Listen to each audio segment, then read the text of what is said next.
One India Kannada YouTube ಚಾನಲ್ಗೆ ಸ್ವಾಗತ. ನಾನು ಸಂದೀಪ್. ಚಾಂಪಿಯನ್ಸ್ ಟ್ರೋಫಿ ಜೂನ್ 1ರಿಂದ ಶುರುವಾಗ್ತಾ ಇದೆ. ಈ ಒಂದು ತಂಡದಲ್ಲಿ ಯುವರಾಜ್ ಸಿಂಗ್ ಅವರಿಗೆ ಸ್ಥಾನವನ್ನ ನೀಡಲಾಗಿದೆ. ಇನ್ನೊಂದು ವಿಶೇಷತೆ ಏನಂದ್ರೆ ಯುವರಾಜ್ ಸಿಂಗ್ ಅವರು ಈ ಒಂದು ಚಾಂಪಿಯನ್ಸ್ ಟ್ರೋಫಿಯನ್ನ 11 ವರ್ಷಗಳ ಬಳಿಕ ಆಡ್ತಾ ಇದ್ದಾರೆ. ಹೌದು, ಈ ಒಂದು ಟೂರ್ನಿಯಲ್ಲಿ ಒಳ್ಳೆಯ ಪ್ರದರ್ಶನವನ್ನ ನೀಡುವುದಾಗಿ ವಿಶ್ವಾಸವನ್ನ ಯುವರಾಜ್ ಸಿಂಗ್ ಅವರು ವ್ಯಕ್ತಪಡಿಸಿದ್ದಾರೆ. ಕಳೆದ 2 ಚಾಂಪಿಯನ್ಸ್ ಟ್ರೋಫಿಯಲ್ಲಿ ಯುವರಾಜ್ ಸಿಂಗ್ ಅವರಿಗೆ ಆಡಲು ಸಾಧ್ಯವಾಗಿರಲಿಲ್ಲ. ಅದು 2009 ಮತ್ತು 2013ರಲ್ಲಿ ಆದಂತಹ ಒಂದು ಚಾಂಪಿಯನ್ಸ್ ಟ್ರೋಫಿಯಲ್ಲಿ ಯುವರಾಜ್ ಸಿಂಗ್ ಅವರು ಅನಿವಾರ್ಯ ಕಾರಣಗಳಿಂದ ಆಡಲು ಸಾಧ್ಯವಾಗಿರಲಿಲ್ಲ.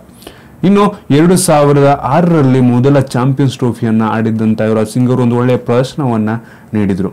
ಈಗಾಗಲೇ ಯುವರಾಜ್ ಸಿಂಗ್ ಅವರಿಗೆ 35 ವರ್ಷ ವಯಸ್ಸಾಗಿದೆ ಮತ್ತು ಇವರು ತಮ್ಮ ವೃತ್ತಿ ಜೀವನವನ್ನು 2002ರಲ್ಲಿ ಕೀನ್ಯಾ ವಿರುದ್ಧದ ಒಂದು ಪಂದ್ಯದಿಂದ ಶುರು ಮಾಡಿದ್ರು. ಅಲ್ಲಿಂದ ಒಂದು ಒಳ್ಳೆಯ ಪ್ರದರ್ಶನವನ್ನು ಮಾಡ್ಕೊಂಡ್ಬಿಟ್ರು. ಇತ್ತೀಚೆಗೆ ಒಂದು ವರ್ಲ್ಡ್ ಕಪ್ ಆದ ನಂತರ ಅವ್ರಿಗೆ ಅನಾರೋಗ್ಯದ ಕಾರಣ ಮತ್ತೆ ಅವ್ರು ಫಾರ್ಮಿಂದ ಹೊರಡೋಗ್ಬೇಕಾಗತ್ತೆ, ಚೇತರಿಸ್ಕೊಂಡು ಬರ್ತಾರೆ. ಆದ್ರೂ ಈಗ ಸದ್ಯ ಒಂದು ಒಳ್ಳೆಯ ಫಾರ್ಮ್ನಲ್ಲಿ ಇದ್ದಾರೆ ಅಂತ ಹೇಳ್ಬೋದು. IPL ಒಂದು ಲೆವೆಲ್ಗೆ ಚೆನ್ನಾಗಿ ಪ್ರದರ್ಶನವನ್ನ ಮಾಡ್ತಾ ಇದ್ದಾರೆ ಮತ್ತು ಅವರ ಒಂದು ವಿಶ್ವಾಸದಿಂದ BCCI ಅವರನ್ನ ಒಂದು ಟೀಮಿಗೆ ಸೆಲೆಕ್ಟ್ ಕೂಡ ಮಾಡಿದೆ. ಇದೀಗ 11 ವರ್ಷಗಳ ಬಳಿಕ ಈ ಒಂದು ಚಾಂಪಿಯನ್ಸ್ ಟ್ರೋಫಿಯನ್ನು ಆಡ್ತಿರುವಂಥ ಯುವರಾಜ್ ಸಿಂಗ್ ಅವರು ಯಾವ ರೀತಿ ಪ್ರದರ್ಶನವನ್ನು ಮಾಡ್ತಾರೆ ಮತ್ತು ಅದೇ ರೀತಿಯಾದಂಥ ಒಂದು ಆರ್ಭಟವಾದಂಥ ಒಂದು ಬ್ಯಾಟಿಂಗ್ ಪ್ರದರ್ಶನವನ್ನು ತೋರಿಸ್ತಾರೆ ಈ ಒಂದು ಚಾಂಪಿಯನ್ಸ್ ಟ್ರೋಫಿಲಿ. ಅದು ಕೂಡ ನಮ್ಮ ಮೊದಲ ಪಂದ್ಯ ಪಾಕಿಸ್ತಾನ ವಿರುದ್ಧ ಇದೆ.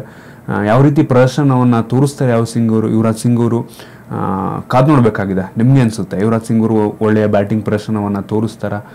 ಯಾವ ರೀತಿ ಪರ್ಫಾರ್ಮೆನ್ಸ್ ಮಾಡ್ಬೋದು ನಿಮಗೆ ಅನ್ಸುತ್ತೆ? ಕಾಮೆಂಟಲ್ಲಿ ತಿಳಿಸಿ. ನಿಮಗೆ ಅಂದ್ರೆ ವಿಡಿಯೋ ಇಷ್ಟ ಆಗಿದ್ರೆ ಲೈಕ್ ಮಾಡಿ, ಶೇರ್ ಮಾಡಿ. ಇದೇ ರೀತಿ ನಮ್ಮ ಬೇರೆ ಬೇರೆ ವಿಡಿಯೋಗಳಿಗೆ ಒನ್ ಇಂಡಿಯಾ ಕನ್ನಡ ಯೂಟ್ಯೂಬ್ ಚಾನಲ್ಗೆ ಸಬ್ಸ್ಕ್ರೈಬ್ ಮಾಡಿ. ಧನ್ಯವಾದ.